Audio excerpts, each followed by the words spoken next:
shkencë. Pamjet janë pamje. Fantazime. Pam furgonat që transportojnë malla me vlerë, një, pas dhe avionin që shkonte për në Zvicër bën 2. Avioni ishte ngarkuar plot me pasagjerët e porositur dhe të abonuar me kohë, vendosur me kohë, dhe mbas tyre shkonin furgonët që shkalonin ngarkesat që kishin me vete. Tani ka një pyetje, se s'ka pse të dyshojmë unë e ti për këtë, as tyre ti as populli. S'ka pse të dyshojnë ato që ka thënë Sali Berisha. Nuk dyshojmë sepse e parë që jeni dakord me Berishën, avokat. Në sa kohë flasin e bashkë. Dëgjoj, kur Berisha bën akuzat që qëndrojnë, unë patjetër nuk jam i nihilist.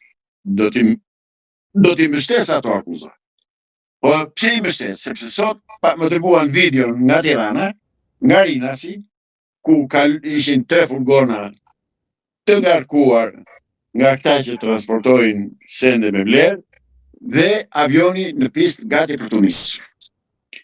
Ka transparencë me sa ishin ngarkuar këto makina? Pra ju thoni avokat, këto makina kanë qenë me valutë, me lek, me thas, është bush avioni, janë transportuar për Zvicër. Këtë po më thoni për publikun e kanë fjalën, për ta thënë më thjesht. Publiku të kërkoj transparencë, kush ishin këto makina, çfarë kanë transportuar brenda, çfarë është deklaruar në dogan, çfarë dokumenta transporti ka, çfarë pasagjerët kanë qenë në avion, cilët kanë qenë, me emër, me mbiemër, me tëra. Nuk ka transparencë zotëri, sepse si aeroporti i Rinasit dhe gjithçka në administratën shqiptare është e vlerë nga Edi Rama, ka që thjesht është. Avokat, po tani është çikëve kështu se sasi monetare gjithmonë lëvizin bankat e nivelit 2, por edhe banka po deklarohen.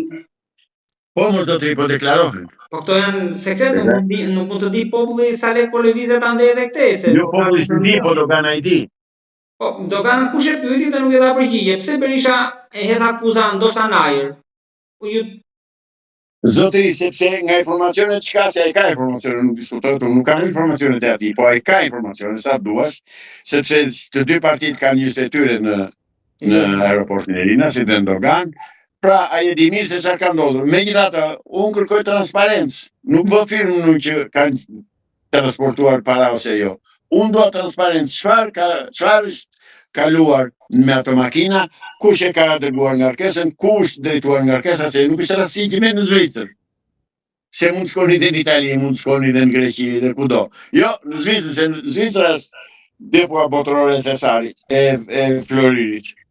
Avokat, po të marrim versionin që nga këtu dolën, edhe po marrim versionin tuaj që kështu janë institucionet, arritën dalin. Po mirë, si u lejuan të futen andej?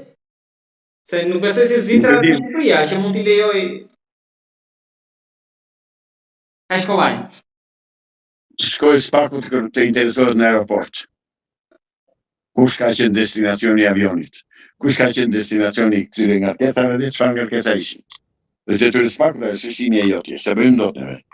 Avokat, po përtek kësaj tani shqiptarët nuk janë më në vitet 90 që mund t'i transportojnë në atë mënyrë. Ka dhe mënyra më të sofistikuar, nuk do t'i linin t'i transportonin me thasë me qesa, apo jo?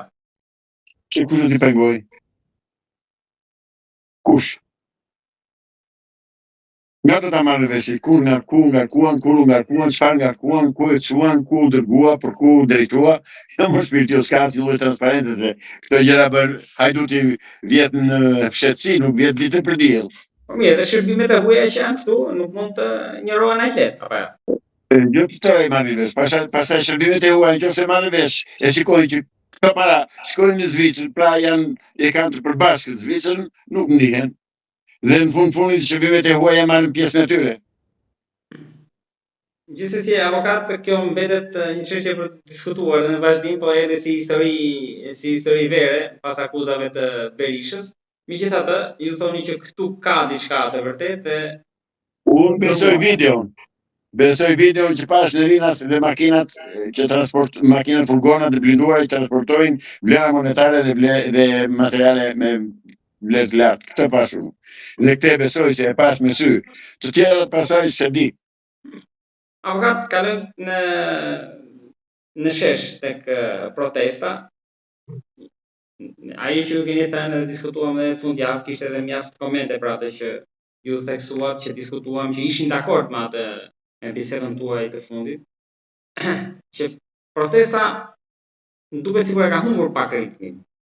Edhe nuk është Protesta është sabotuar nga njerëz të ardhur nga Matan Oqeanit, nga persona që i shërbejnë Partisë Punës Komuniste, Socialiste, Demokratike, Nacional Socialiste, dhe unë çka Shqipëria. Pra, protesta praktikisht është sabotuar. Dhe pse është sabotuar? Do ta fillojmë nga ai asociuar grup i mikrofonit. Kush janë? Kë përfaqësojnë? Kush i ka çuar atje? Për kë punojnë? Kush i paguan? Kush e paguan aparaturën që edhe energjinë që argjohet atje, karburantin e tjera? Kush? S'ka asnjë transparencë.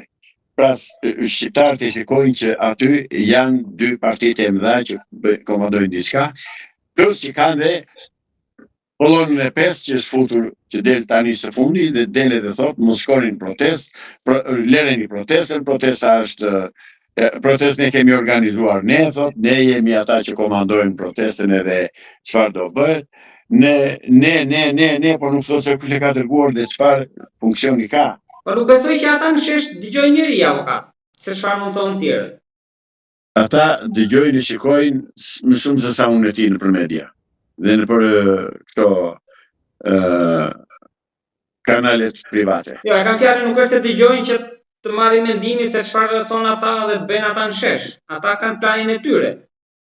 Jo, ka shumë që e dëgjojnë dhe besojnë se shikojnë që s'po luan asnjë. S'po luan asnjë, është sabotuar, është paralizuar protesta. Dhe protestën e ka paralizuar ndërhyrja e Sali Berishës. Po, Berisha si ndërhyri, sa ai demokrat ka pasur sheshe socialiste gjithkohës.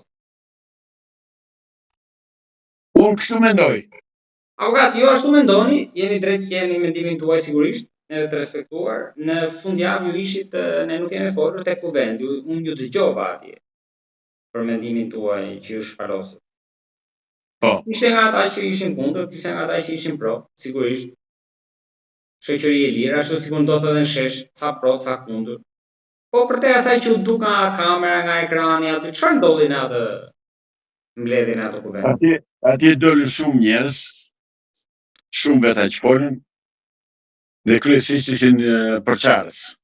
Dhe kryesisht ishin kundër unifikimit dhe unitetit të njerëzve të protestës, të shqiptarëve në protestë. Pra, ishin njerëz të dërguar posaçërisht nga shërbimet huaja, anti-shqiptare, antikombëtare, shërbim në urdhrat e Edi Ramës, Sali Berishës, dhe të atyre që heshin kanë 50 ditë që heshin edhe nuk po flasin. Pra ata i kanë dërguar.